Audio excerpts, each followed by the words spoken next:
all of us, all of us in Jet Nation can just have that exhale. The season is over. Now, whether you need that shot of hope or that dose of reality, I can promise you, you are going to receive that thing on this show today. I'm telling you right now, this show is the best Jets show on all of YouTube. It's called Boy Green Meets Wudi, and we're live. Can you guys help us get a Jet chant here? Yeah, going. Oh. Okay, yeah. Come on in. Yeah. Okay, let's go! J-E-T-S, Jet, Jet, Jet! Let's go! J-E-T-S, Jet, Jet, Jet! Let's go! There you go, Woody!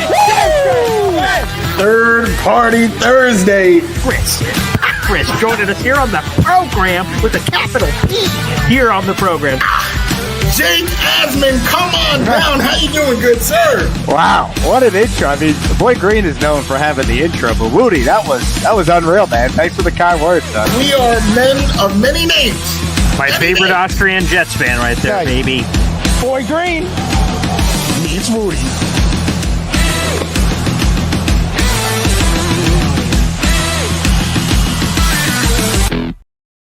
Welcome to another episode of Boy Green Meets Wudi. It is your boy, James Wudi, and you already know we are Wudi, rocking everywhere. Right here, my man, she got Bart on the shirt. Come on now. We talking about the boy who became king, none other than Paul Esden Jr.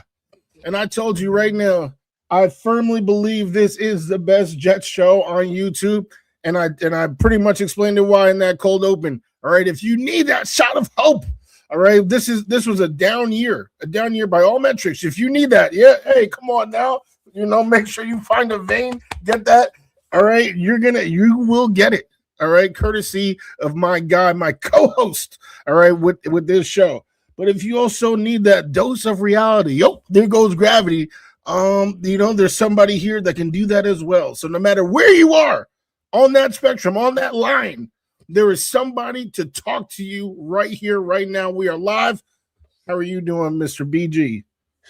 Well, there's all these different feelings. Season ends, and there's a sadness at some point that a season ends because that means our sort of weekly routine of third-party Thursdays with our Bills guest, Jets guest, all these other guests that have joined us throughout the entire show, that being over is sad in a way. It's happy in a way because, oh, thank God, 3-14, a merciful end for the love of God. So that's something. And then there's supposed to be a seismic off season for speculation and God knows what. So that's another factor too. And then, the addressing the state of the union of what has happened and what is to come. So Darren, Mougey, and AG spoke for about 20 minutes today.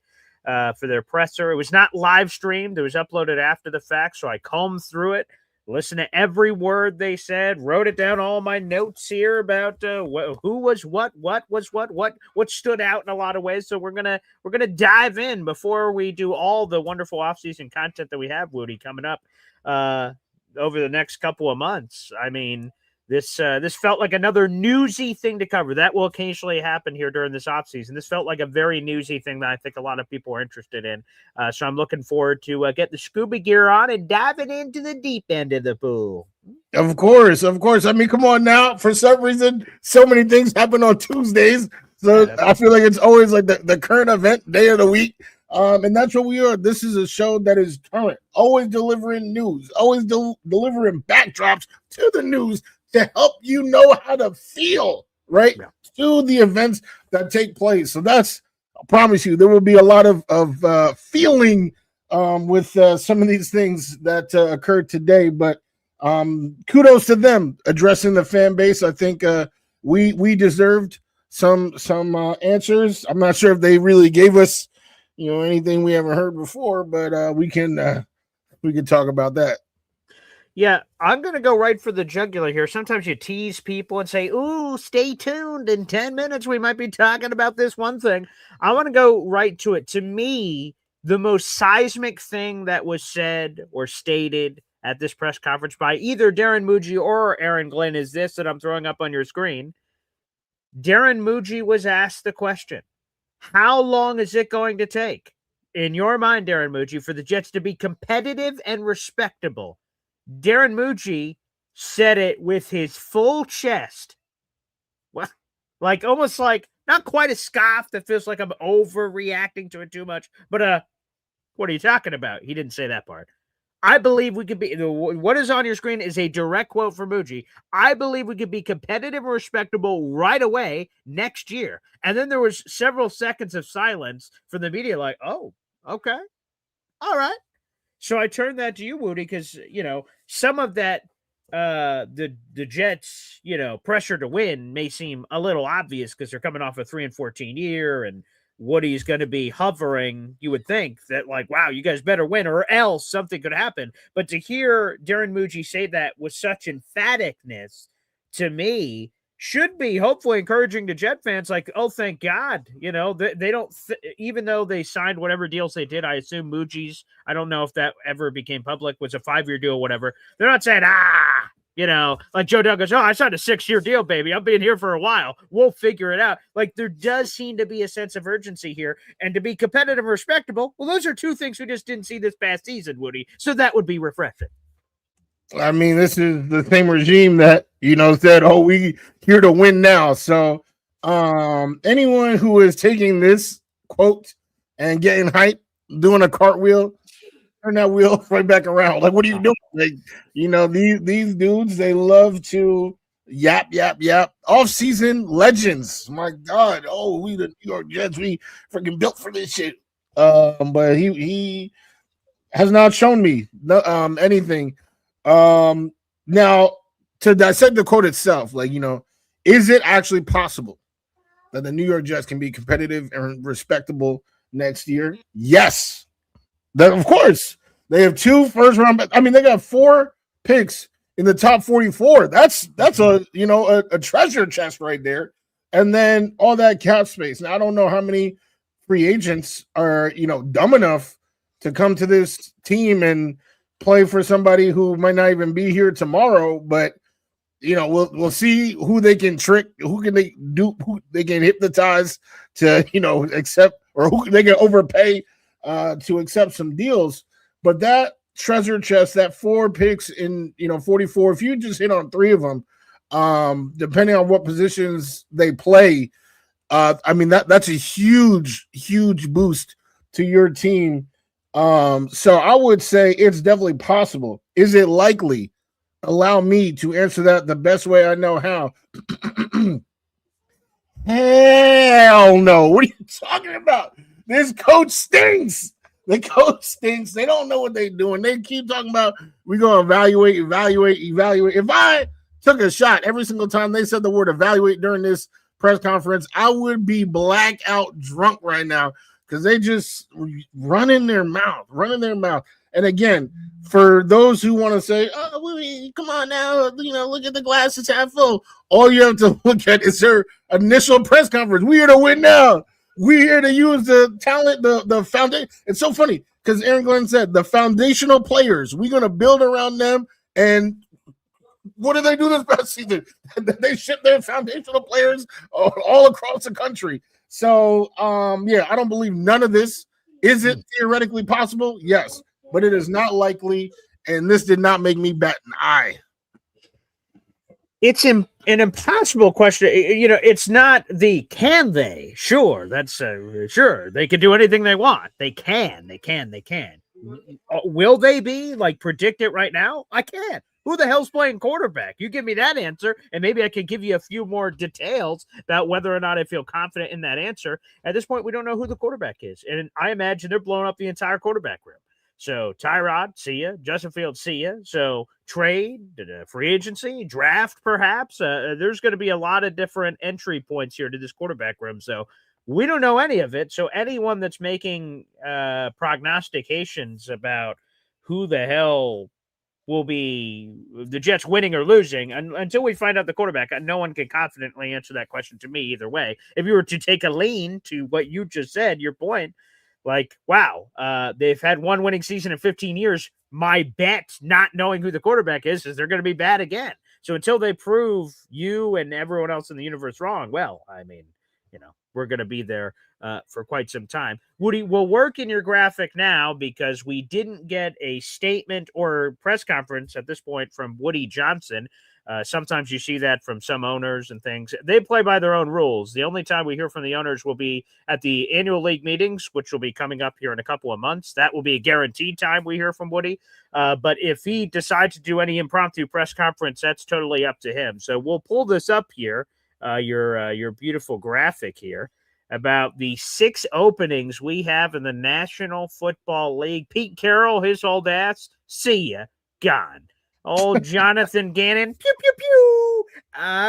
He just did a self-inflicted pew, and he dead. He gone. He's fired. Brian Callahan, been fired. That body's cold. Brian Dable, that body's cold. He been fired. And then Kevin Stefanski, that's some fresh meat from yesterday. The Cleveland Browns HC, apparently is now the most attractive candidate of the pool, and he is doing multiple interviews. So this is the pool. And while I see you didn't put any words there in front of AG, the fact that he just did the State of the Union press conference is about as close to safe as you could get, besides everyone else over the weekend also confirming he was safe. So he will be back in 2026. Yeah, pretty disgusting stuff if you ask me. I mean, what we're looking at pretty clearly is the bottom of the barrel in the NFL. Mm-hmm. And these 5 organizations said, you know what, this isn't good enough. This isn't our brand. We need a change. We need an improvement. And the Jets are like, oh, nope, we're okay being ass. That's all right. We can stay here for a couple more years. And as CBW, my guy, I mean, we've been in lockstep for quite some time, pointed out, is that it's not, AG is not the first, or it's not the only first-year coach here, all right? Pete Carroll, one and done. And for Pete Carroll to be one and done, this is somebody who's been to the Super Bowl multiple times, with Super Bowl winning coach, all right? I would be more inclined to trust that Pete has a plan as opposed to AG, who clearly did not have a plan that even he believed in, giving up on players 7 games in, giving up on his own QB, his exalted QB after 9 games, giving up on his DC. I mean, he did not have a plan that even he believed in. So I'm not sure how we're supposed to believe if you don't even believe. But, yeah, it's rough living for the Jets at the bottom of the barrel. And not sure if we're going to make any waves this year. Yeah, we'll have more to come on AG, an interesting comment he made about the belief and all that, the trust and things of that nature. We'll get into that in a little bit. Again, we have 200 people in the room. Like the video, hit subscribe, baby, if you're watching on YouTube. Hit that like button. Me and Woody do shows every Tuesday and Thursday at 3 o'clock, whether in season or out of season. There's no off season for Boy Green Meets Woody. We're always here for you. One of the ones I found fascinating, you may think the topic may be dated, but there is a fresh appeal to it, is AG at the end of this presser was asked, so, Steve Wilkes obviously failed. You hired him. That was one of the things you just pointed out. They gave up on his DC. He hired this guy, and there were 3 weeks left to go, or 3 games left to go. He fired him. So AG was asked, and I'll throw this up, just the screenshot. He was asked, like, why the hell did you hire Wilkes? Like, what was the thought process? Now that you did it, you went through with it, he had the season, you fired him, and now you're reviewing that information as you're about to hire another DC. What happened? And Wilkes said Glenn said there were 2 reasons why he hired Wilkes. Number one, he's a former head coach, and he said that was beneficial to him being a first-year guy. We all knew that. That's not some surprise secret reason, that he thought that would be very beneficial. The second reason I find interesting is that Steve Wilkes, the defense he just ran this past season, if you want to call it a defense, what he attempted to run as a defense this past season was the same defense he ran in 2023 with the San Francisco 49ers that went to the Super Bowl, according to Coach Glenn. And his thought process was, and he didn't say some of these extra details I'm saying, but we can all connect the dots. His thought process was this. Robert Saleh was here before he was. The bones of this old 49ers defense was here. Let me hire Wilkes, a guy who's going to run that same San Francisco defense, keep the schematics as familiar as possible with a handful of tweaks here or there, so that in theory will help these players. I don't have to teach them Guatemalan. They're going to be speaking the same language they've been speaking. That should make things easier. And that's one of the reasons he hired him, because he said, hey, I can let this experienced DC run the operation and I can manage the entire team. And that's basically what AG explained in his answer here. You can watch all the clips on my Twitter account at BoyGreen25, and I shared a few of them on Instagram. Again, this goes back to, again, obviously the decision was wrong. It seems right in theory, though, that he picked an experienced guy, he picked a former head coach, and he picked someone that the Saleh bones to go to a 49ers guy makes a lot of sense on paper. That I thought the Wilks hire made sense before, but until Glenn just explained it in this way, that makes it even more clear that he had a plan, and the plan sucked. So he has blood on his hands for that sucking. But the fact of the matter is, to try to use what Saleh already had here in a poor man's version of it, that makes a lot of sense, Woody, to be honest with you. I mean, definitely the first, we all, can agree on the first being a great reason. When Wilks was hired, I did applaud the decision. I think a lot of us did, but I'll only speak for myself. I definitely applauded the decision. Now, if we're talking schematics, like, he did not, like, I didn't see that quote actually specifically, like how Aaron Glenn said it, but like, they didn't run the Saleh offense this year. Defense, right? Yeah. Oh yeah. Sorry, the defense. Yeah, they did not run that defense this year. So I don't know what he was thinking. Also, to use that as a basis to hire somebody, Kyle Shanahan hated Steve Wilks. Literally hated Steve Wilks. Completely blamed the reason why they couldn't get over the hump on Steve Wilks. He was one and done. But they did go to the Super Bowl, even if Shanahan hated his guts. Now, sure, you can have the worst defense in NFL history and still make the Super Bowl, maybe. Maybe there's a world where that happens, but I don't have all their numbers in front of me. But they did go to the Super Bowl with him being the defensive coordinator, even if Shanahan hates his guts. They're literally in the middle of a dynasty where they have that Shanahan offense. I mean, McCaffrey, Kittle. They also have talented players in Fred Warner, Nick Bosa. They have a lot of talent. So I'm going to give Steve Wilks approximately zero credit, because it was Saleh, right? They went, and then Raheem Morris. It was literally a plug and play job. And guess who was the only one to only be there 1 year because he absolutely stunk and the defense was the worst of the bunch of the last 7 years? That was Steve Wilks. So to look at a year where he was considered a failure by his former employer, that's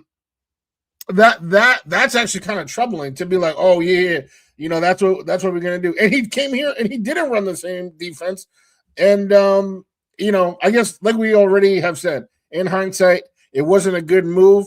I'm definitely not gonna dock him for the thought process, though, of the foresight of trying to, okay, let me get somebody who's done this before, been a head coach, he can help me out.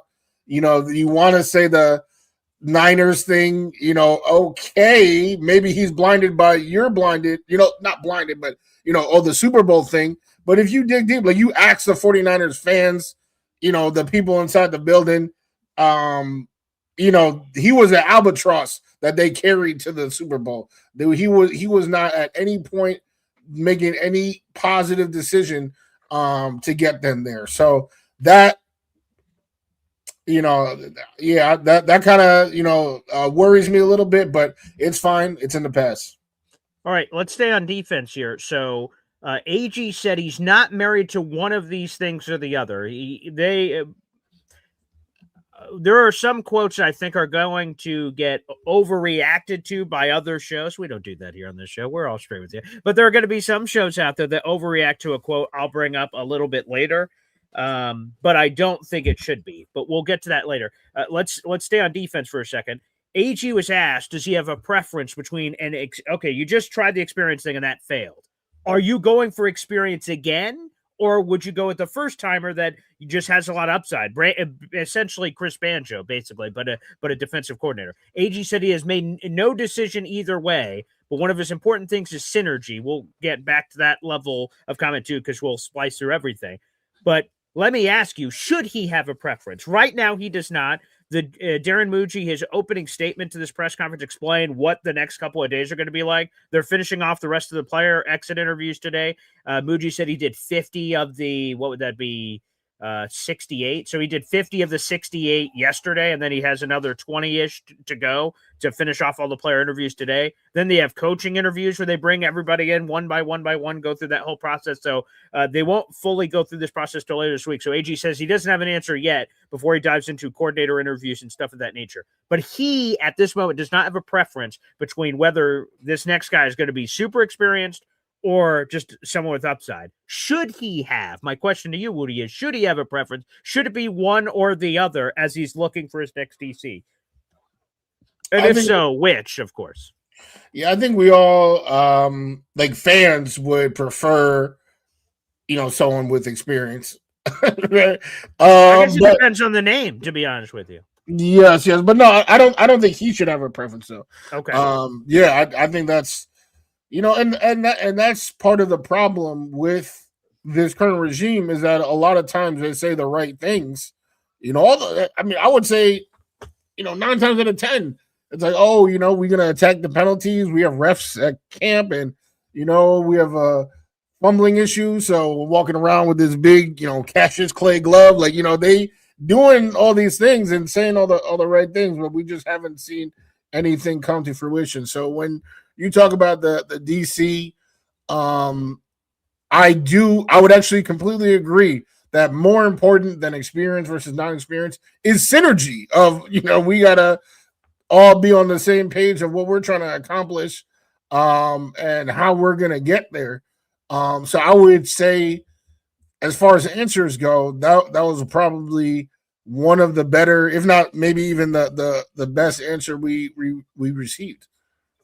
Yeah, that one felt very, and there's other Glenn answers I really like too about accountability and stuff. We can get into those in a little bit. But yes, Glenn, when asked, hey, and he had a nice little, and again, it's on my Twitter. It's too long of a clip to play here, but it's basically like 3 minutes. It's back and forth. Media question, Glenn. And it's all the same subject matter, like 3 questions in a row. So I paired it all together. It's about this defense coordinator thing. What are you looking for? What's most important? What are you factoring in? And all these different things. And yeah, that synergy thing makes sense because, again, while Glenn knew of Wilkes, like his reputation, which apparently should have scared him away, but he knew of his reputation. But they didn't have, like, again, a synergy of whether, and that was another kind of huge follow-up. Is it synergy personality-wise or synergy schematics? And it's both is the real answer to that question. So that was fascinating to me. So, yeah, I like that AG is giving us answers so we can try to get some insight into the thought process as they're going to go through these coordinator interviews that we're inevitably going to hear from. So we'll see, is the next guy a guy they AG has directly worked with before? Like, literally, he was the defense coordinator and someone was a linebacker coach. Is it going to be that close, or is it all his walks of life, which has been Saints, Browns, all these different places? Is that potential where it connects? But to your point about maybe fans would prefer an experienced guy, like you could tell me a Jim Leonard who's not as experienced, but there's all this upside. I'm like, he's coming from a smart place in Denver. They have a killer defense. He's a former player. He was heralded when he played for his intelligence. He did call, he was the defensive coordinator in college at Wisconsin. So there's some of those things where he isn't Jim Schwartz of experience, but he's very intriguing, and you could tell me on that. And then there is, to the name I just said, there's like a Jim Schwartz of, whoa, this guy is over. He's got like 30 years of defensive coordinator experience. This guy knows what the hell he's doing. So, yeah, there are intriguing names. I guess it sort of depends. But at this point, gun to my head, I lean towards experience versus someone new and upside. But again, new and upside is scary because you can flop terribly, but it could also be Chris Banjo, which was a friggin' home run. So, you sort of got to weigh those battles. Certainly here. Now, Wudi, here's the quote that I think people are going to blow the fucking shit out of. And it's going to, like, people are going to be like, oh boy, this Glenn guy, I'm not so sure. So he was non-committal on staff changes, right? Now, the context to that, which are very important, that I think is going to get lost when people misrepresent that quote, is Mougey already talked about at the beginning of the press conference that they go through a process throughout this entire week before they get to coaches. So AG said he wouldn't consider, like, hey, would you, are you guys going to make a staff change? He said, I can't answer that right now. we have to go through our whole process basically. So I don't. People should not blow that out of proportion. That's not it. But I love the follow up from Connor Hughes. He said, "Okay, let's put firings aside because you're not ready to talk about that yet. What about additions to the staff? Would you be willing to do that? Just add new people to staff?" And AG was very upfront, and he said, "I'm always for adding good people to the staff." And he was talking about offense, defense, and everything in between. Let me ask you, Wudi. First off, feel free to react to any of that.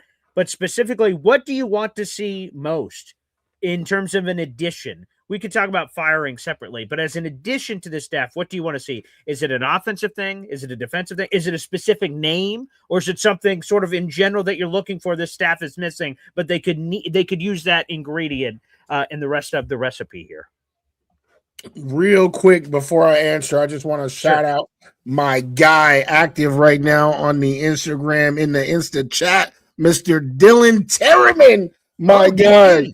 Ooh, yes. I've been trying to collab with my guy for a little bit of time, man. I hope we can cook something up. I appreciate you watching the show, engaging on Insta.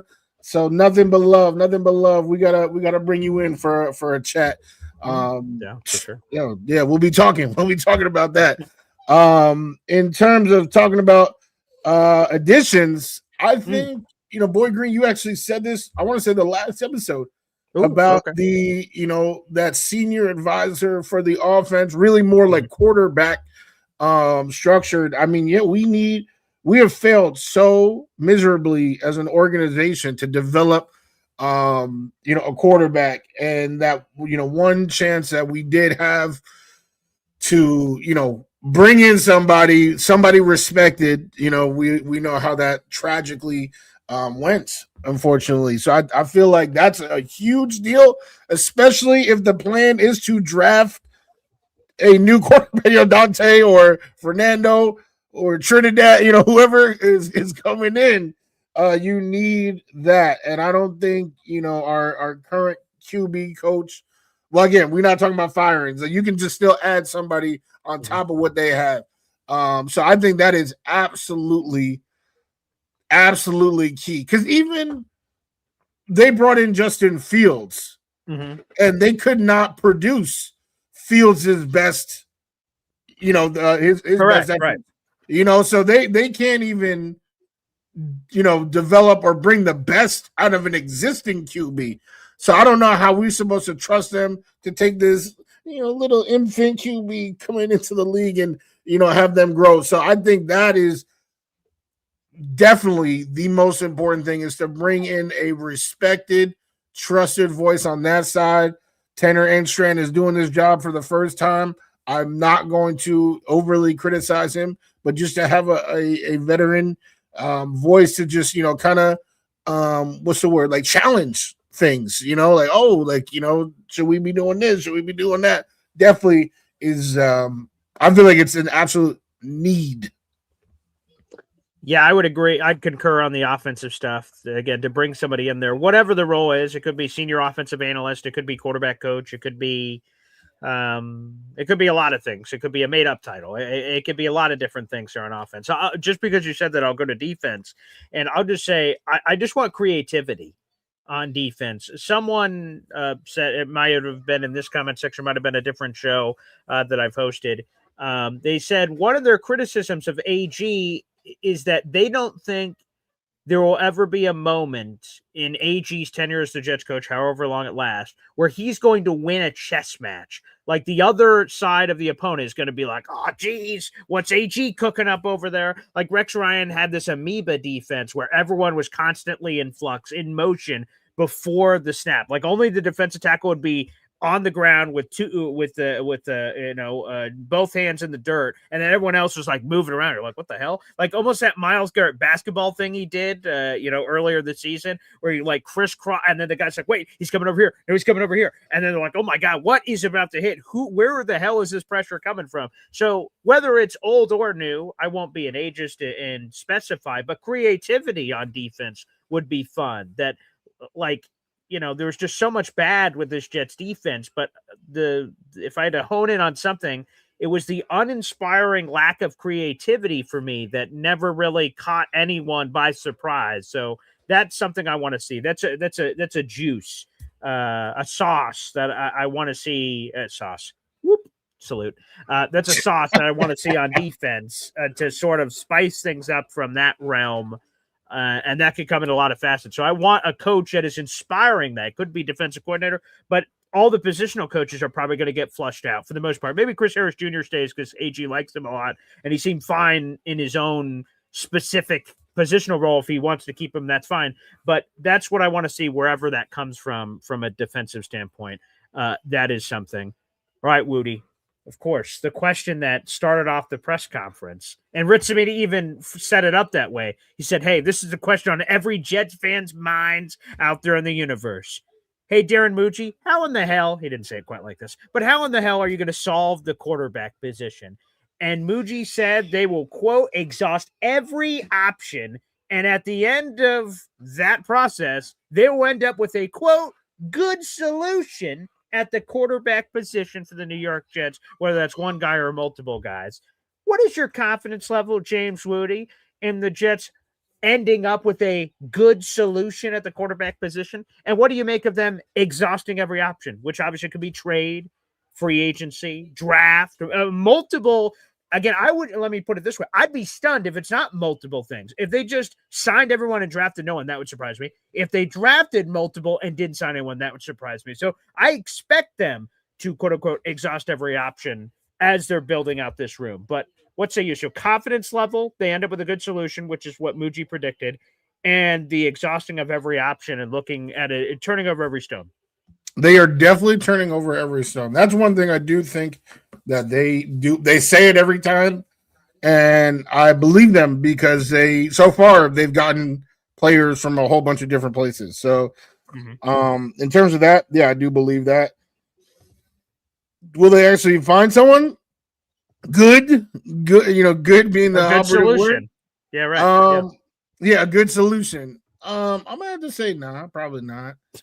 I mean, they fumbled so bad with Fields, and I feel like not you specifically, maybe you actually, but too many people like act like, oh, what could he do? His hands were tied, like he was, in a corner and he had to choose Justin Fields, and that's one of the most false statements like that. Anyone can make. Like there were plenty of options in free agency. He obviously had a QB already on the roster, but Fields was their guy, and like to fail that miserably, like that's just a taste in my mouth that I haven't been able to shake. So I'm just really nervous that they just get hard eyes over the wrong guy again. I mean, I would love, to me, best case scenario, my man's sitting in Cancun right now. Lamar Jackson, they said, 2 firsts or something. Like, if that is the cost, like, if we're talking, that is the cost, I would do that 10 out of 10 times. No sleep loss, no hesitation. Find me the button so I can push it right now.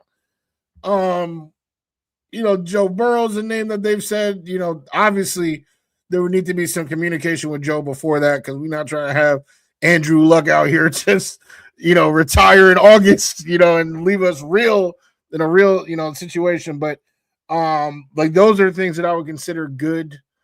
Let's say Dante Moore doesn't declare for the NFL draft. That's possible. Sure. Yeah. How good are we gonna be looking at the draft, at QB? Now, you kind of have to pick up some vet, and I would say like all vets kind of have a pretty similar ceiling. There's a few exceptions, and Kyler Murray is one of them. I know people hate that name. They start breaking out in hives when they hear that name. But I mean, this dude is still in his 20s, he can pretty much do everything on a football field. Consistency has been one of his issues. Protection has been another. And you would imagine the protection is going to be way better over here. So all this ramble to say that I feel like they're going to just be head over heels. Maybe they've learned their lesson with doing that, being head over heels and just, chasing the one bell of the ball. But I just don't believe in their ability to evaluate quarterbacks. There's that word again. Take a shot. So I'm gonna have to say on a scale of 1 to 10, 4 in terms of the 2026 QB situation. And I'll define, because you can say good is a subjective word. So when I say good, I mean a QB that is top 20 in like all the classic stats, like yards, touchdowns, and all that. Mm-hmm. Yeah, that's well said. I'll say this, a quick follow-up on Kyler Murray, because I agree. Like, people are like, hide your children. Jesus, Kyler Murray, that's disgusting. And here's just a stat in my research, because ESPN put out this article, smart on them, for every team's season that is over. They gave all these things, like things to watch out for this offseason. Here's your number 1 priority. Here's your number 2 priority. Here's a bold prediction. Here's something on contract extensions. And the bold prediction subsection of the ESPN article is the Jets will trade for Kyler Murray from the Arizona Cardinals, and they'll give up like nothing, like a 7th round pick, because the Cardinals are screwed. So the Jets would acquire Kyler Murray for nothing, and he would be their quarterback for at least 2026. And so I started reading some numbers on Kyler, because I already knew that like his overall numbers are very good if you just unbiased look at his numbers. But this number, I didn't realize he was this good.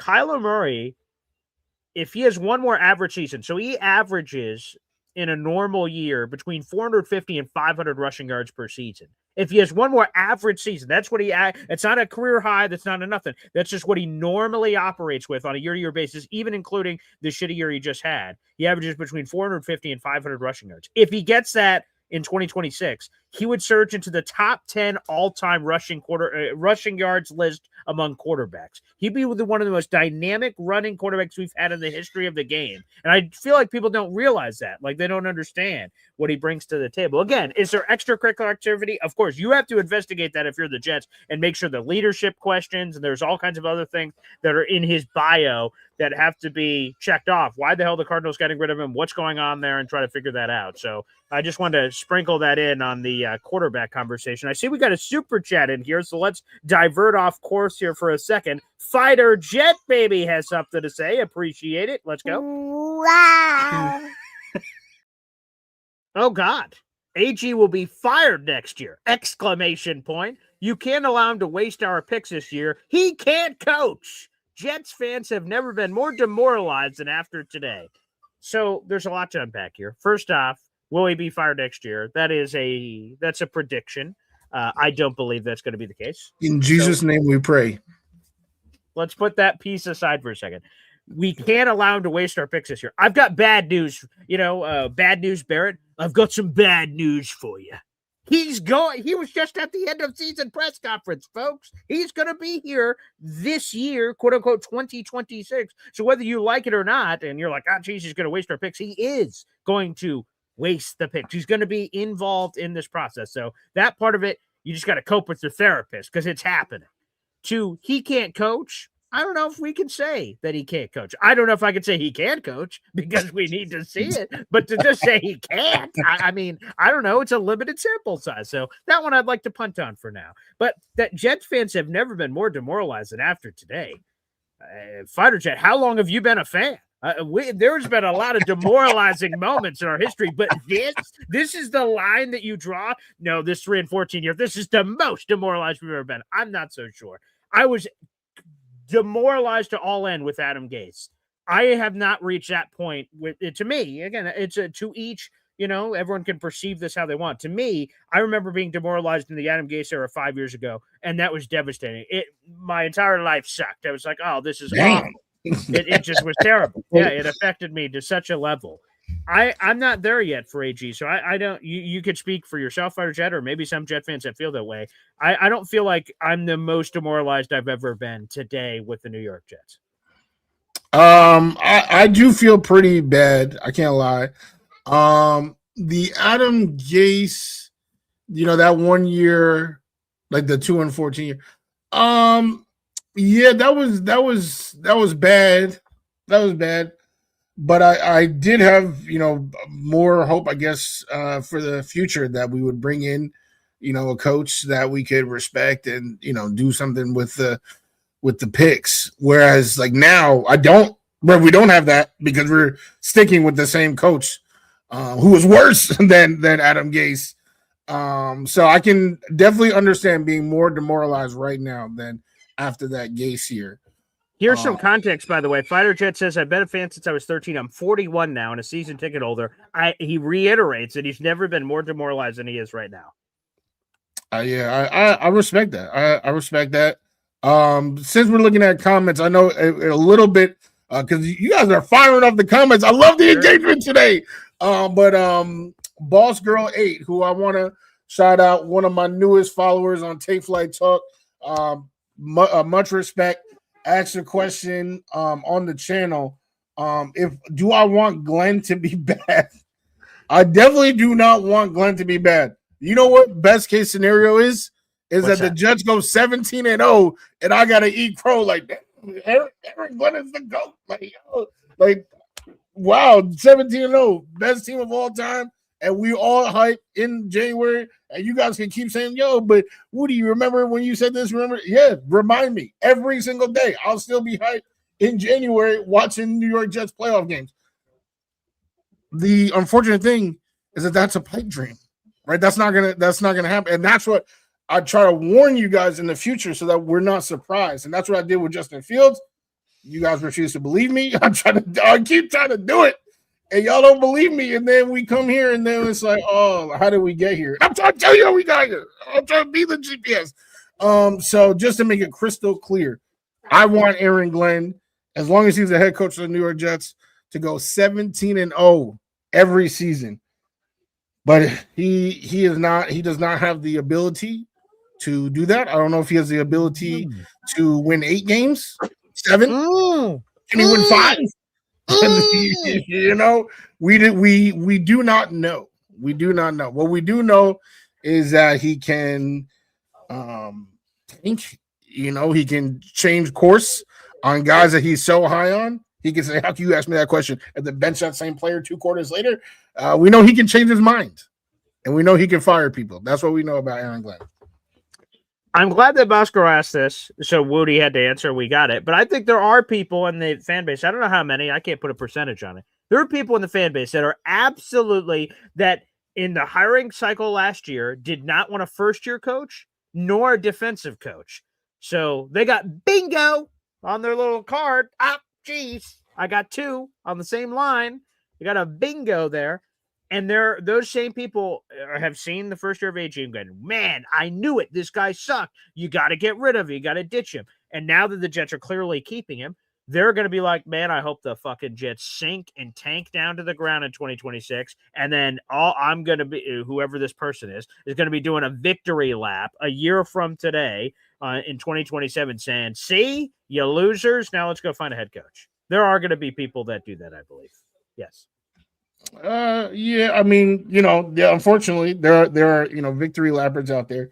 But I'm not one of them. Like my number one goal in life is to end the longest playoff drought in North American sports. That's what I need. And I will feel no happiness unless the New York Knicks win a NBA Finals. Feel no happiness. Oh, now we're talking about pipe dreams. Oh, fun. Oh, interesting. Yeah. Oh, look at you, dude. That was. Let me get my math straight. There was 50 some odd years ago. 1973 was the last one. When 2026.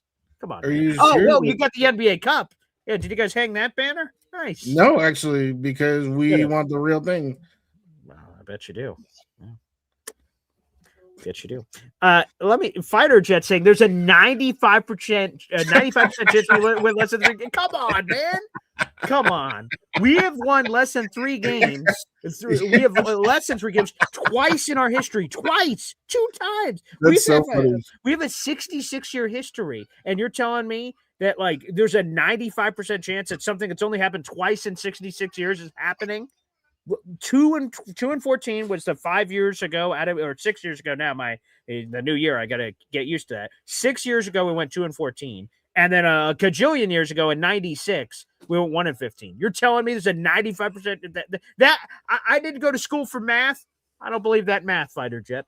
I don't believe that math at all, as a matter of fact. I mean, I don't know about the probability. It definitely could happen, but 95% is a little high. It's a little high. Let's highlight my guy, my man. I always love hearing from him. Yo Holmes. One of the few of the products. I feel like if you wanted AG in April, you are still team AG right now. Is this a comment you're looking for? Yes, exactly. Okay. Yeah. Okay. If you didn't want him, like to Boy Green's point, if you wanted an experienced head coach, if you wanted an offensive head coach, then you are doing your victory, thing right now. But this is a rare case, Yo Holmes, and he let us know. Thank you for sharing your story. A rare case where he was all in April for AG, but he has seen the light. He has seen that this man is an unbelievable fraud, clown coach. Okay. So I just wanted to highlight Yo Holmes. Thank you for sharing your story with us. No. It's true. No. Yeah. I hope I'm never married to Yo Holmes. He was all in, and then after week 3, I'm all out. What?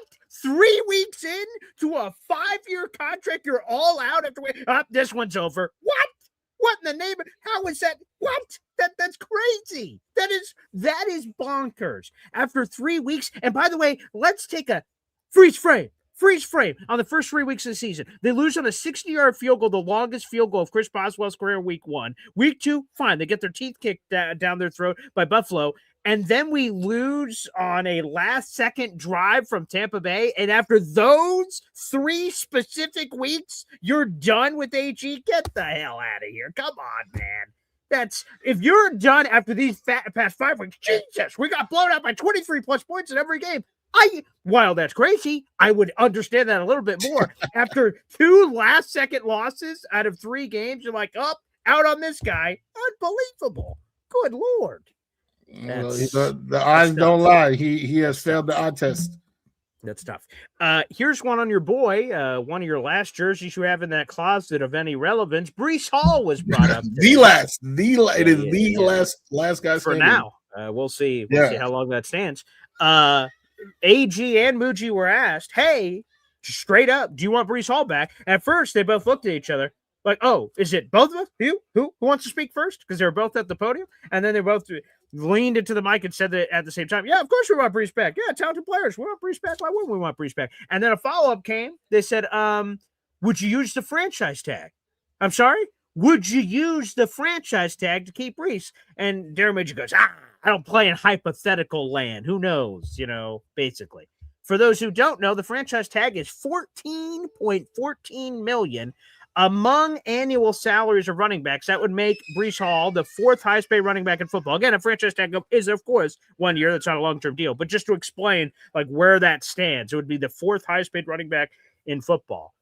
I'll turn it to you, Wudi. Okay, you can lean into your microphone, hopefully a little quicker than Darren Mougey and Aaron Glenn did. Is Breece Hall going to be back next year? Do the Jets have to use the franchise tag to make that happen? I don't think they will have to use the franchise tag. I unfortunately don't think he will be a Jet. Makes me so sad to say. I don't think he will because I do believe them that they want Breece back. They want good players. That's what they both were kind of in the process of saying. Mougey was able to get it out a little bit cleaner. Hey, we always want good players. He's a good player. We want him back. But I just didn't feel that urgency. And if I'm Breece sitting at home, I don't feel that urgency of this is, one of our foundational players. This guy is absolutely key. If we want to build, if we have a Dante Moore, if we have a Fernando Mendoza, this guy is one of the building blocks to ensure that, that guy, that young QB develops and that, our offense can run smoothly. They didn't stand 10 toes down. I don't even know if they stood 5 toes down. They obviously said positive things, but we'll see if there's a team out there that can flash a little bit of money. I mean, I was looking at the, after I saw that quote, actually, I was looking at the free agent running backs and, I would really only say there are 3 that are comparable in both talent and age to Breece Hall. That would be Kenneth Walker, Travis Etienne, And after this breakout season from Javonte Williams, you gotta give him his respect. They're all under 27. And then of course you can look up their individual stats or what they have accomplished in this league. And can you believe that the only person that the market value according to Spot Track has above $8.5 million is Breece Hall. And that might be because he's 24. Youngest. Yeah, right, he's the youngest by far. So, I just feel like the Jets, it would be a real big mistake. Now, if you got like Kyler Murray in there who might not need, the crutch as much, the difference between, Breece and Kenneth Walker might not be that large. But again, if we're going the young QB route, or they don't even have to be young. They could be like Malik Willis, just like a fairly inexperienced QB route. I think it's very important to have a running back that can also catch out the backfield and also line up and be an outlet that I would not say Kenneth Walker is that good at. That's why they got Charbonnet in there all the time. When I lined up against those guys that I named, I'm taking Breece out of all of them. And again, he's young. I still think he is underutilized. So I hope to God that they can make something work. But I just don't think they value him as much as he should be valued. They obviously like him, but I think they should love him. That the battles from first grade. Do you like or do you love me? Well, what's the truth? We've been battling it for our entire lives. I see this from CBW. Would Boy Green tag Hall? I think if the Jets want to retain Breece Hall and guarantee he doesn't hit the open market, I think they will have no choice. They could transition tag, but for those who don't know, we'll have to do another show. It'll make sense. We'll do a franchise tag show if that happens, and we can explain what the differences are between non-exclusive, exclusive, transition, price differences, optionality differences, what they all mean, and we could do a whole show on that. That's a whole franchise tag 101. Students, take your seats. We'll do a whole show on that in the future, but the bare minimum, I think they may have to, because here's the thing. Now, making a decision based on a decision you made previously isn't always the most tried and true strategy. That shouldn't past experiences should not motivate your future. Sometimes that can work, but for this specific case I'm referencing, the Jets had a 4th round pick on the table from the Chiefs. They said, blow me. No thanks. 3rd round pick. They didn't want to do it. So now Breece is about to be a pending free agent. The Jets have, depending on the outlet you pay attention to, right now have between $75 and $100 million in cap space. They're going to spend a lot, which is going to cancel most of any comp picks they potentially would have received otherwise, which means if you lose Breece Hall to the open market, you're not getting diddly for him, so you lost him for nothing. So if you're the Jets, you're intrinsically motivated to keep him at bare minimum for 2026 or to try a tag and trade or employ one of those kinds of strategies based on your lack of a decision at the deadline. So if I'm Breece Hall, I don't take a sweetheart deal from the Jets. If the Jets offer me a contract and I'm willing to take it before free agency, I better be overpaid. If not, thanks, Jets, but no thanks. I'm going to test the market. I think I'm the best running back available. We can debate. Woody brought up some great names there. Travis Etienne's awesome. Kenneth Walker's hurt all the time, but he's super talented. I think if I'm Breece Hall, I think I'm definitely the youngest, and I'm the best running back of all of these cats that are out there. Potential upside and all this. Jets, I don't think your number you're giving me before free agency is going to top the number I get. So for all those reasons, I'm out. I'm going to hit the market. And then the Jets' only choice, if Breece reaches that conclusion or his agent does, is franchise tag him. Then he can't hit the open market, and you have an exclusive negotiating window for a couple of months till the middle of June, beginning of July, to try to work out a long-term deal or just play things out on the one-year deal. So long story short, I would tag him for optionality, whether that's a tag and trade. Oh, Chiefs, you want him? Now's your chance, big boys. Yeah, you remember that 3rd round pick?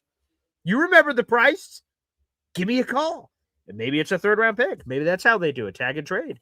Move him. Tag and keep him, because to your point, Wudi, man, they could use Aaron, I don't know what is the identity for most of the football team, but one of the things they want to do is run the football. Well, Breece Hall is your best running back on the team. Wouldn't you want to keep him? Unless you have some Jeremiah Love plan in the draft, which we could get into some other machination when we talk mock drafts later. But I would tag Hall, and I think the Jets are going to tag Hall too. So I think one way or the other, he is a Jet in 2026. I do. Well, I guess my thing is that, like, clearly the market for Breece isn't as deep as we thought. If it's really, we're harping on that one, deal from the Chiefs. And they weren't even willing to raise their price. I don't like I feel like, but it looks like a mistake though, right? Because the Chiefs ended up folding like a used lawn chair. So from Chiefs' perspective, sure, they weren't willing to pay the price. Doesn't that speak something to the priest? It speaks something to the temple of regret and going to their priest and saying, Father, forgive me, for I had sinned of not giving up the required pick to acquire Breece when I should have, and should have been penny pinching with the 4th and 3rd when we've got Patrick bleeping Mahomes. But do they? Because he tore his ACL. So, well, what about? They have Gardner Minshew. Yeah. Yeah. So. Oh wait, he tore his ACL. Oh. Yeah. Yeah. I gave you a setup joke there, Wudi, but that's okay. You did. I know, but I was still on my original point. I was trying to get back. Oh yes, right. Let's get back to the main train. That I feel like you're acting like free agency is the upside down or something. The Demogorgon. Oh, wow. Good reference. Okay. But like, it's also possible that he experiences free agency and his best deal is very similar to what the Jets offered. And now you're in a situation where it's like, okay, well, I can, upgrade, because pretty much any team would be an upgrade for the Jets. I can upgrade my situation, or I can tell the Jets, like, yo, this is what I'm getting. Would you up it? Just to be more specific, the best deal I'm getting is 10 for 3 years from the Texans. They are a playoff team. They are amazing. Do you want to keep me by throwing in that extra 2 per and give me that 12 per year? And I think in that scenario, I think that the Jets would do it. No tag, I think that's how that would work. But I don't know if follow up on what you just said. So quick follow up on what you just said. So first off, do you believe that Breece would give the Jets the chance to match? That he would, whatever he gets in free agency, he's like, hey, Jets, you know what? I got this deal and I could just take it and not talk to you, but I'll give you a chance. You want to match this or try to beat it? Do you think Breece would do that? I do. Like, that's why I said it, because right. Well, like we're talking about options here, if the deal is similar enough, like if the Jets offer 8, right, and then the Texans offer 10, I don't think he's gonna go back to the Jets talking about, yo, can you like up this? But if they offer like a very similar deal, I think he would go back and just try to get more out of the Jets. They're a little bit more of a desperate team, and it's also the devil versus the devils you don't. So I think all things considered equal, he would give them a shot, and I think they would up it, and boom, now he's getting the most possible money he could, and he got, with the Devils he knows. There is something to be said for that. To me, I have we all have this in fantasy football or free agency past. I go back to the Sun God. He goes by many names. Chosen One, Robbie Anderson with a Y, Robbie Anderson with an IE. And the Jets and Joe Douglas and the whole team are like, damn, what do we believe Robbie Anderson is worth? And they have people in the room that say, hey, we think he's worth $10 million per year. That's what they have people in the building for. They're a pro personnel department. We project free agency. What wide receivers is he competing with? What teams will be interested? What we think, a 10 million or 5 million or 8 million, whatever the number is. They make it up and beep, boop, bop. Here, Joe Douglas, here's what we think. And then you make a calculated risk. You let that player hit free agency. You're like, he's not going to get this in the market. We know it. He's not going to get the Giants with the Saquon Barkley. Hey, do we franchise tag him? They had this debate on Hard Knocks. Do we franchise tag him? Do we not? What teams would be interested? Nah, no one's going to pay. No one's going to pay up. It's this. And then they were wrong. And then he had the greatest season of all time for the Eagles, and running backs never had won a Super Bowl. It's all in their face. So it's just about risk of like letting him out there, and you beep boop bop. Brees Hall's worth $8 million. No one's going to beat that. And then you hit the open market. You're like, fuck, we were wrong. Someone immediately beat it. Damn it. And then, and that's what I mean. So like the question to the question, because Indy says it, Brees is going to find out, the value is so high. Sure. That's within the realm of possibilities. We have to consider that. But Wudi, are you willing to risk it? Are you willing to risk the last years you have in that closet of actually mattering a damn in free agency and say, you know what, Brees, go test the market, buddy. Go. And you're so confident, the Jets are so confident, our top offer, whatever it is, 8, 9, 10, whatever it is, we don't think it's going to get beat. So go ahead, test them. You do that if you're confident as bleep. You're like, he's going to patrol around, and he's going to come back with his tail tucked between his legs and, I'm so sorry. I'm sorry, baby. Yes, I'll take the Adam Sandler thing from Happy Gilmore. That's what's going to happen. Come back. But are you willing to risk it, James Wudi? My Quinnen jerseys will always mean something. I just wanted to say that he's a dog. I don't know if you're convincing me or convincing yourself, but sure. Okay. I'm letting you know. I'm actually explaining to you. I'm informing you. Yeah. Okay. As a good friend would. With the Brees thing, well, I guess that's something you would actually know like now, like, you know, before free agency, based on the communications that you're having now. If Brees is feeling good, and, you know, like, depending on your relationship with him, that's where you say, like, okay, you know, you can do your thing and trust that you know, he'll come back. Or if you just feel like, you know, the relationship is kind of rocky, kind of icy, you know, that he's like super excited about all these different things, then okay, damn, he's probably not gonna hit us back up. So that's something that they should actually be aware of, like, right now, as they're you know, they said that they just spoke to him yesterday. So you know, I unfortunately am not privy to that information, but based on AG's track record of talking to people, you know, yeah, maybe they should just franchise tag him because he don't know how to act. Okay, agree or disagree? Darren Mougey, when asked about his supporting cast on offense, this isn't coaches related, this is players, right? Garrett Wilson, Mason Taylor, Jeremy Rucker, Brees Hall, offensive line, all the jazz. Do you feel good about your supporting cast, Darren Mougey, heading into this offseason, or not? Geez, I don't feel good about it at all. Darren Mougey said, oh, yeah, I feel good about it. And he listed all those players I just said. And the most important thing he said is that offensive line, baby. That's the heartbeat of all of this. Like that, I feel really good about the supporting cast, and they name dropped everyone else. Do you, James Wudi, feel good about the Jets supporting cast of players? And basically what we're really asking is, if a quarterback was dropped in here, would you feel good about the supporting cast he currently has at his disposal?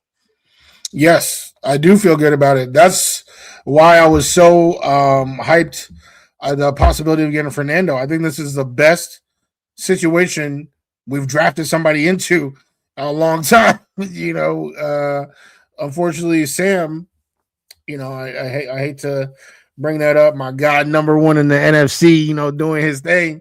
But, you know, we gave him Rashad Perriman as wide receiver one. You know, Frank Gore, 95-year-old Frank Gore as running back one. If you look at that team and then look at the very next year, there are so many guys that aren't even in the league anymore.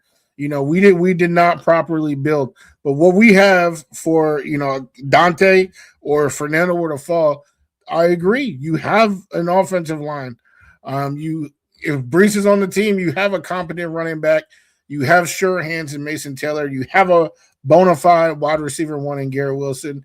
This is definitely the best situation that a QB would be drafted in recent Jets history, for sure. And I concur. I think there's more work to be done, of course. Garrett Wilson's needs a 2 or 3, maybe both, depending on how you feel, I guess, about Adonai, who I think is an upside play. I'd probably have him, if in a perfect world, we'll see if this works out, I'd have him as my wide receiver 4, and if he's surprised and he's 3 or 2, woo, great. But I'm not relying on him to be in that position personally. So let's add some more receivers. Jeremy Rucker gets re-signed, so you have Ruck and Mason. Your running back room, Braylon should be healthy. Isaiah should be healthy. Brees, again, at this point, he's on the roster until proven otherwise. So All right. There's a little something there, perhaps. All right, let's Woody, first off, give some plugs to Take Flight Talk Baby here on the program. Please do so. Let's throw it up here, baby. Come on, give some Yes, plugs, James Woody. absolutely. Take Flight Talk. I mean, that's where you're hearing all of the unfiltered, well, not, that I filter my thoughts anyway, but just pure James Woody reactions, news, all that. We got our flagship show also called Take Flight Talk. We might have the best theme song in the biz. I don't know. But that's with Abby, who's been covering the Jets for, a lot of years now. I want to say like a decade. And then, Michael K, who is a college running back. So his insight with the X's and O's and how he's able to break down what he's seeing. And it's a beautiful thing. A lot of things that we kind of see late, he is seeing in real time. So it's a lot of insight on that show, a lot of fun. And then, of course, this show, Boy Green Meets Woody, we hear every Tuesday, every Thursday, 3 p.m. I've seen a lot of you guys in the comments from Take Flight Talk. So, this is only the beginning. We trying to take flight for real. Hell to the yeah, baby. Make sure you guys, again, subscribe now to youtube.com/@TakeFlightTalk. Again, we're streaming live in 5 different destinations. We have a couple of quickies to finish off, Woody, if you still have time. Of course. They call me the finisher. All right. I'll answer a quick question real quick before we get back to him. I see Indy asking, Uncle Indy asking, BG, how about Notre Dame's RB2? Yeah, that's Jadarian Price. Everyone talks about Jeremiah Love, and for good reason. He's a superstar. But Jadarian Price, sometimes you get this in college football where you have an awesome number 2, but they're sort of either buried by the RB1 or people just forget about them because of the presence of the RB1. Yeah, he's a guy on day 2 of the draft, I think, is where he's going to go. 2nd or 3rd round, probably more so 3rd round, but we'll see. There's a whole, offseason all-star process and everything else that has to get figured out here. If I was the Jets, I'd be very interested in adding some more running back juice to this room. I guess it also depends on what the hell is going to happen here with Breece Hall as well, obviously. So that's another factoid that gets thrown in. But yes, we'll be doing deep dives, Woody, our boy, of course. None other than Ryan Roberts, who's a Notre Dame guy himself, so he can even speak more to Jadarian Price. But also, he does our draft breakdowns. Remember, we did those big episodes, offense, defense, up for the draft, and those were overflowing with content, Woody. Yes, that's my guy. Love his breakdowns. That's when we learn the most, honestly. Like, after I speak with him, now my draft board is like 100% complete. I know who we need. And even in the later rounds, instead of it just being some random dude from some random place, it's like, damn, Ryan has spoke with us because his knowledge is not just the first 32. He is hundreds and hundreds of prospects. He knows them inside and out. He know where their mama live. He know all the different ins and outs of their, journey on and off the field. So this dude, he is an encyclopedia, if people still use those, of knowledge. Wikipedia, if you will, of knowledge. Sure. That's our guy for sure. Yeah, by the way, Jadarian Price, he's 22 years of age. He's 5'11", just over 200 pounds. He can run the football. He can catch a football. And pass protection, I think, is a good one. Why? So many people may be interested in some Jadarian Price. And by the way, I went to the Notre Dame-Syracuse game, and Ryan Roberts knows people there. And he said, hey, just use my name in a place or two, and, people know me.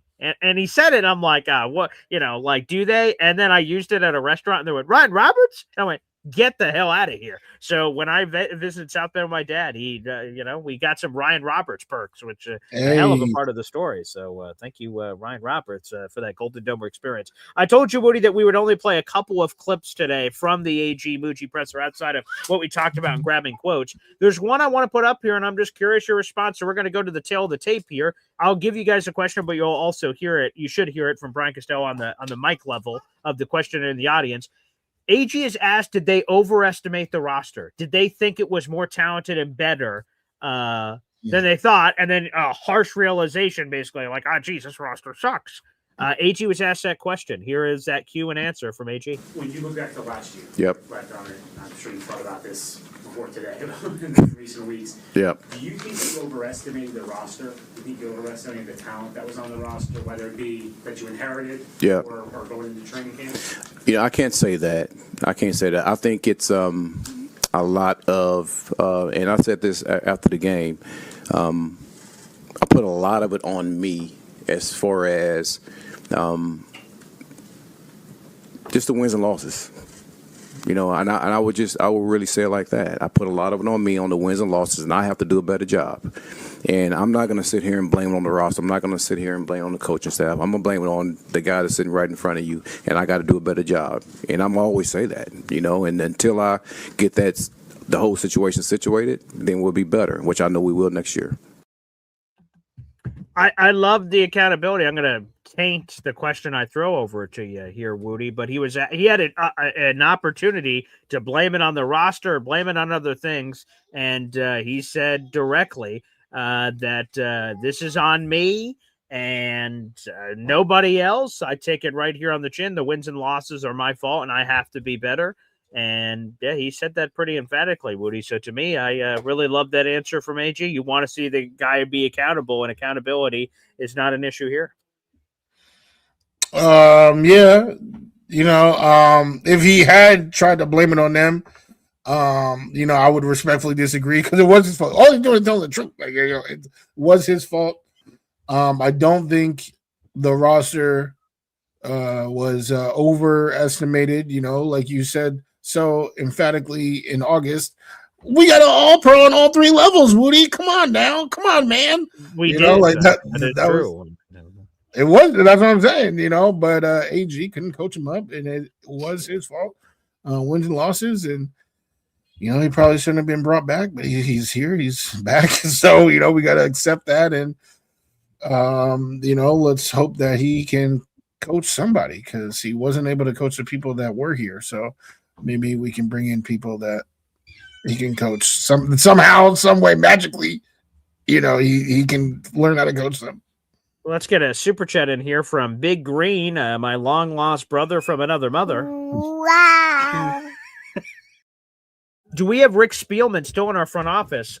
Technically, he's in the front office, but wait, honey. Oh, thank you, honey. Gatorade, sure. That's good. I need to hydrate. Appreciate that. Thank you to my very thoughtful daughter for some, what's in this? What are in the Gatorades, Woody? What is that? The electrolytes?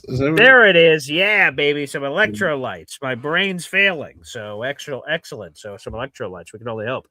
Rick Spielman actually works remotely. I believe he lives down in Florida. So he got to keep that as part of his gig. What a sweet gig. Jets hire 33rd team. Rick Spielman works at the 33rd team. After they do their evaluation, he's like, you know what? I recommend myself for a hire. And they're like, all right, I guess that makes sense. I mean, we just hired you for this, so sure, we accept the recommendation. You're hired. It's like, oh yeah, I'm going to come to the office sometimes, but I want to stay here at my house and sort of work remotely. They're like, all right. So yeah, he is part of the front office. What is he doing from his computer at home? That I have no idea. But yes, still part of the front office. So hey, get it while the getting's good, baby. That's for sure. So salute, old Rick Spielman. Last one here, Woody, that I wanted to get to here is that the question was a little blunt, but it was like, hey man, Woody, or not Woody. I wanted to blame you, I guess, for everything that happened. AG, with your defensive background and how shitty the quarterbacks played, like, do you guys have the right infrastructure? I'm actually going to pair two questions that happened during the press conference. We'll finish off with this. So he was asked about the infrastructure, saying, like, you're a defensive guy and your quarterback sucked this year. So what belief should the fans have that the infrastructure is correct or will be correct, whatever guys you add, to make them feel good? And then also they were asked, what is your message to the fans? Because this season sucked. What's your message to the fans that you guys are the right people to turn this around? And Aaron Glenn pounded the table that they have a vision to help turn this thing around. But the thing that I appreciate about the answer was he said, we need to earn the trust back from the fans. Because, I hope they have trust, is basically what they said, but we got to earn it. I am not naive to that. I understand that based on everything that's happened, that there's not these obvious results that they're going to do it. And then AG also said at the end of his answer, as a follow-up question, he met with Woody Johnson already, and Rich Smith asked, is there a sense of urgency? Like, we got to get our shit together here because I could be fired. And he said, I always have a sense of urgency, but coming off of that conversation with Woody, we all know what Woody wants. He wants to win just like we do. So yes, coming off that, there is an urgency to win. So package all that together, Woody, because it's all the perception. Because the fan base, a strong piece of them, I hate to generalize, but a strong piece of them, like, why should we believe in this? You guys are just 3-14. They're telling me all of a sudden now we're going to give you all these weapons of draft picks and cap space, and suddenly now you're going to fix it. And he says, AG says, we have to earn the trust back of the fans. Part of that quote, he actually said he expects the full trust of the fans. He does. Yeah. Yeah. I'm not sure how well you're paraphrasing the words that he actually said. But he did say earn. There was a quote in there that he said, I understand that I have to earn the trust of the fans. You know what? We can the only reason I didn't play the clip was it's 3 minutes. So I if you want me to play the full clip, we could hear it straight from AG's mouth. No, it's okay because it's all bullshit anyway. So Wow. Really, yeah, I don't believe nothing this man says. He's already said a whole lot of things that have not turned out to, be in fruition or that come to fruition. Obviously there has to be a sense to win now. That is what we're trying to do as a fan base, as an organization. And he said that he was going to win now just last season, and he blew it all up himself. So, yeah, I don't believe it. I think it's a whole bunch of nonsense. I don't think he has earned any trust from the fans. When you just look, and a lot of the fans that do still, do everything besides blame Aaron Glenn, I think it's, he's a former Jet. He's a nice guy. He's, passionate. He cares about the team. And I think all of that, but none of that actually, produces results. That's what we're looking at. We're looking at the results of what he has done. And what he has done is given the second worst Jets season in the history of the franchise that already stinks, and one of the worst seasons just in general in NFL history. So I don't understand how we're supposed to trust that. And then when you talk about the specific issues like QB, like we already saw him try to fix it and he failed miserably. Like one of the worst attempts I've ever seen at trying to fix it. His resources were limited. What do you mean his resources were limited? There weren't a lot of great options. So like there were plenty of options, Boy Green. I said good. I said good. Yeah. Brady Cook was an option. He could throw a ball forward. So I guess he was on the table of options. You're saying there were plenty of options. I'm saying there weren't a lot of good.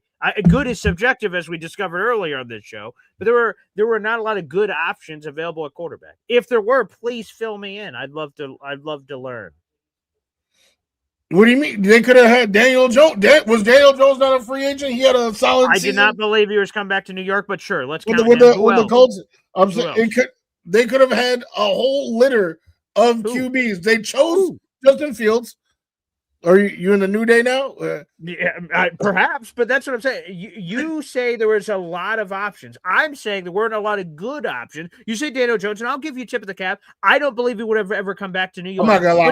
I wasn't high on Daniel Jones then, but what I'm saying. Okay. But he ended up being good. And I'm just saying, what other options were out there? Please fill me in. Daniel Jones, I'll give you. Who else was out there that could have been signed by the Jets that they didn't and went with Justin Fields? So he missed in his evaluation of the market. He missed. No, hold on. Because clearly, first of all, you're missing the point of what I was trying to say. You keep doing that. But I obviously wanted Aaron Rodgers, so I wasn't even looking at the free agents class. But let's take a step back with the Justin Fields decision that you want to excuse. I know you love AG. Justin Fields, I felt like was a bad choice. But even if he felt like he could develop Justin Fields, he proved that he can't even get the best out of his own choice. What did he see in Fields that he thought he could bring out and did not bring out? He failed. That has nothing to do with the rest of the pool. If you see something in somebody, and this looks like it's confusing you, so I'll say it slowly. If you've seen something in somebody and you think you can help them translate something to the field,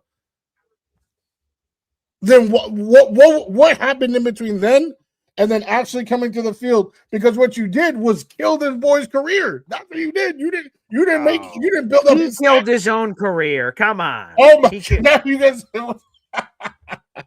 Oh my God. Tapped the side of the helmet. He quit. We haven't spent a lot of time on this, but he quit in the middle of the year with a made-up knee injury. Now I know that's going to piss off Taylor Sterling. I see him in the comment section. But like, let's just be 100.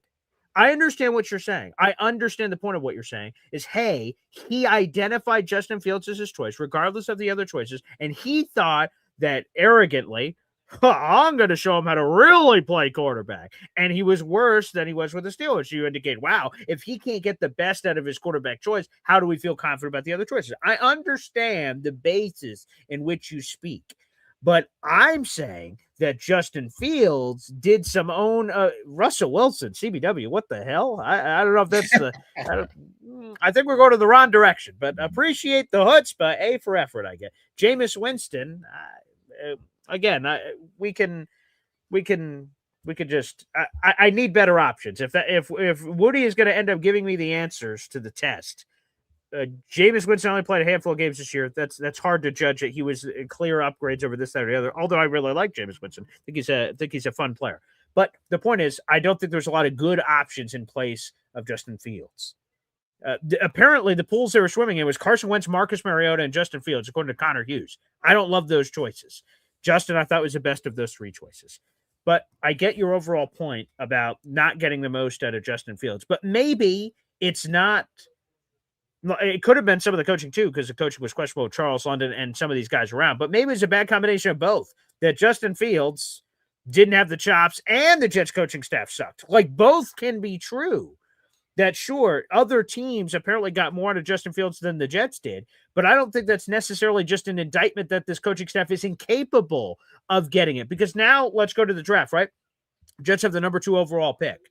To me, the options with the number 2 overall pick, whatever the Jets can pick, is better than what the options were in free agency. So as Aaron Glenn and this coaching staff and team are shopping in the grocery store, they've got a lot better ingredients to work with in terms of their choices at quarterback now than they had last year. So to me, if they get better ingredients and they still can't cook shit, then they're terrible and they're going to get fired. But if as soon as the ingredients increase and the meals taste better, oh, shoot, I guess it wasn't the Fields thing. It was just having better choices, and having better choices immediately paid dividends.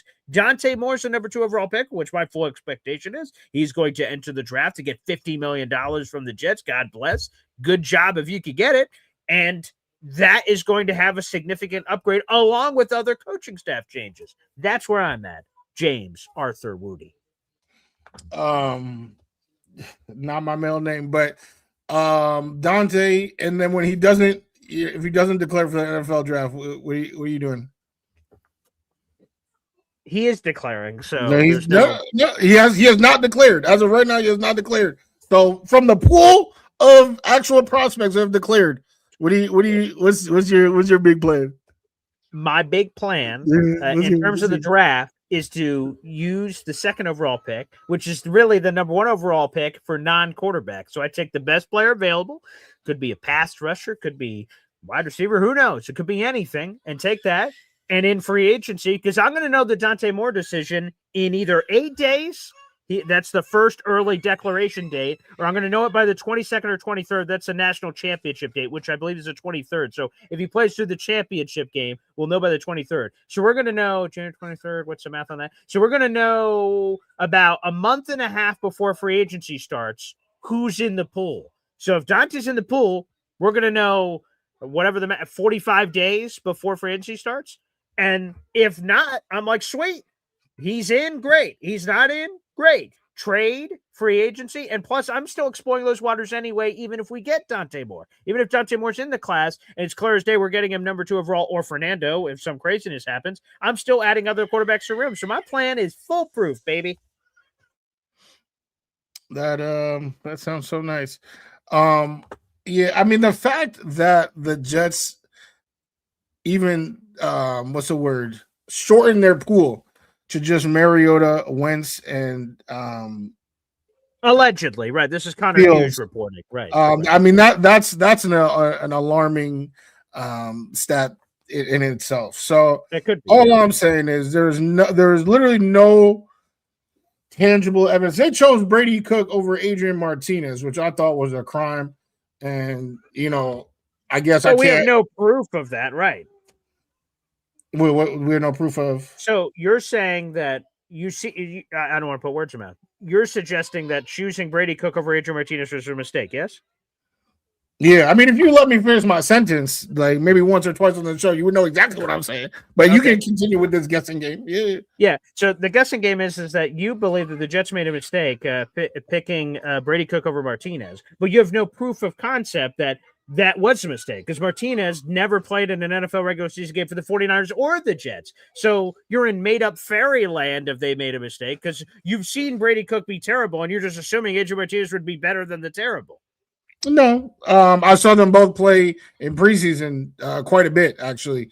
And Adrian Martinez, is that not the point of preseason? Is to evaluate to determine whether someone's a franchise quarterback or not? No, I don't think. No, did I say Adrian Martinez is a franchise quarterback? But how is that? You spend so much time not even listening to what I'm saying that I don't even know because you arguing with yourself right now. The beat reporter said that Brady Cook beat out Martinez, and they've seen more of the games than you did and more of the practices. So how do you have new information they don't have? AG has not shown me one accurate QB evaluation so far. Okay, Brady Cook, watch. Justin Fields, Super Bowl. Justin Fields wasn't even the best player, wasn't even the best quarterback on his team last year, and y'all tried to convince me otherwise. But yes, of course, it makes complete sense that all of a sudden, he's gonna, be a QB whisperer. So keep believing that, and when it's 2027 and we got a new head coach, I'll let you know if we should be confident in our new leader. This is also accurate information from Taylor Sterling. After the Jets cut Martinez and he cleared waivers, the Jets offered him a spot on the practice squad. He said no thanks and went to San Francisco. So, is that's supposed to mean something? Well, to your Adrian Martinez point, that they offered him a spot. It sounded like they ostracized him from the town of New York Jets land. They offered him a spot. They disrespected him. They chose some bum over him. What are you talking about? Of course, I would do the same thing 10 times out of 10. I don't blame him, by the way, for the choice. Seeing the path of Justin Fields, Tyrod Taylor, and then what was happening there in San Francisco, I would have chosen San Francisco. They have a better, more proven, clearly offensive coaching staff. I think he clearly made the right choice. And then he got to have his cake and eat it too, because when the Jets desperately needed him, he left the San Francisco 49ers practice squad, jumped on the Jets, made a game check, and then came back. Said, San Francisco, I'll be right back. I'm taking a quick 1 week sabbatical out to New York. I'm getting a paycheck. Psych. Now I'm back and now in the playoffs. So it all worked out for Adrian. I don't know about worked out, but one guy got to start like 5 games in the NFL, the other one did not. So I don't know if it worked out, but yeah, I mean, we are here, right? We're gonna look at the offseason. We're gonna, see what these guys try to do. But I definitely there's absolutely, if you're, like I said, if you're looking at this rational and not trying to, he was a player, he cares, if you look at just person A, person B, person C, remove the name from the person and just what they're doing, there's absolutely not one reason to feel like this dude even knows how to turn it around, let alone can actually execute a plan to turn it around. So we just gotta wait until it's over. That is it. Well, folks, thanks for joining us for this very passionate and long Boy Green Meets Wudi episode here. We'll be back on Thursday. Again, there is no regular person that is joining us, but me and Wudi are plenty of men for any of you out there on the program, so I have plenty for you. So we'll be circling back to you on Thursday at 3 o'clock. I will be back tomorrow morning at 7:30. We have plenty to discuss. The Glenn Mougey presser. So more details perhaps on that to come. The Jets' other new defensive coordinator option has emerged for the Jets, which seems crazy. So we'll be talking about that tomorrow on the show as well. And you guys can, of course, stay tuned to all the articles heavy on Jets. Wudi, any final plugs or thoughts? Yeah, damn. I wish, because you guys asked a lot of great questions. Shout out to Mad Mertz. I was trying to answer this question like 20 minutes ago, but then Boy Green started saying some nonsense about Aaron Glenn, trying to act like he's a QB whisperer. So we got off track. But his question was about Tippmann and like the future of the center position. That's something that's super interesting. I also saw somebody that said that John Simpson. I didn't see this. There was a comment where someone said that John Simpson is hoping to be a Jet next year. He's trying to re-sign. It would be an honor to be on the squad, they said. So I'm definitely very interested to see how the interior shapes up. We still got my guy AVT, who Pro Bowl level when he's on the field, but unfortunately he hasn't been on the field. And that's a super important part of the future of this offense. So definitely appreciate the comments. We will definitely do our best to answer more questions. And this Thursday, we got to put some proof in the pudding, because we do this show, we react to news, but then we also analyze the news. So that is what we're about to do, is analyze our analyses of last year. What we were saying about the team last year. Now that season has happened, and we're going to see Boy Green's takes, we're going to see James Wudi's takes, and we're going to see whose analysis truly analyzed the situation. I'm not sure what all of those analyzed and analysis and analyses means, but I'm looking forward to Thursday. And yes, several players spoke on what they call baggy day, when teams are eliminated from the playoffs and it's their final day and the offices are cleaning out their locker. John Simpson did speak at his locker and was asked, "Hey, do you want to stay with the Jets?" And he said it was an honor. He said exactly that quote. So whoever said that was accurate depiction of what John Simpson said. And it's going to be a choice, I believe. The Jets will only pick one. Two will enter the octagon. One will leave. John Simpson or AVT. Who's playing left guard for the Jets? I think the Jets will only extend one of them, and we'll see who it is. So looking forward to some of those futuristic conversations as well, Wudi. It was a good one. Yes, absolutely. Nothing but love. And we'll all be back together soon enough. Peace out, people. We'll see you. Take